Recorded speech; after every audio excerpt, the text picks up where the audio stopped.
Well now, how's my favorite god woken? His eyes glitter as he stands tall to tell the story, hands waving expressively.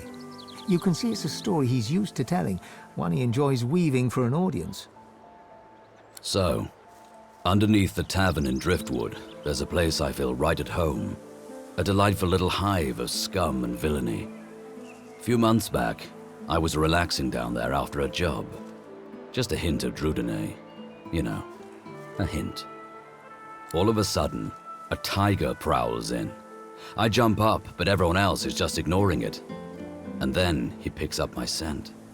His eyes turn blue, and he leaps to pounce on me. A fury of claws and teeth.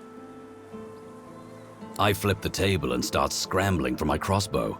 Nowhere to be found, and by now, the tiger's right on top of my eyeballs.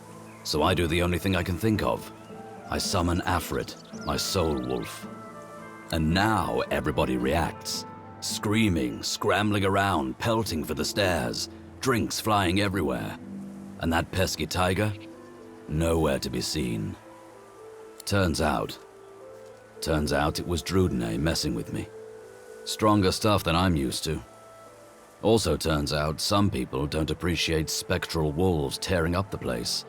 So some people called magisters on me. Well, it's guarded by a grouchy-seeming dwarf named of Papa Thrash. But he's a real sweetheart once you get to know him. I love that password of his. Open minds and closed fists. I'm from the deserts of Mezd originally. My parents died when I was very young, no more than a cub.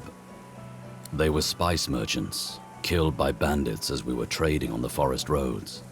The elves nearby saved me afterwards. They found me hiding in a wagon and they took me in. Ifan bites his lip, hard enough to draw blood. They were my home until I was old enough to join the Order.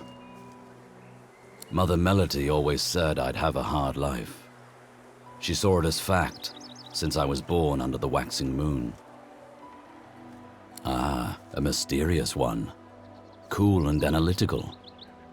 I've been striving my whole life to prove mine wrong. To, zero success. So far. For sure. Always carry a snack. Ifan reaches into his tunic pocket and pulls out a strip of dried raw meat. He takes a tiny bite and offers the rest to you. Now, what else do I have to share? Ifan rummages around the roll-down tops of his boots and grins in victory as he plucks a single mushroom from the folds. Aha. He hands you the mushroom with great ceremony, bowing as he holds it aloft. Ifan smiles and looks around before reaching high into his sleeve and pulling out a tiny herbal wrap. The unmistakable scent of Drudenay hits you as he holds it out to you. The last weapon in the lone wolf arsenal. You know, for after the toughest jobs. He winks and tips his fingers to his temples before loping off.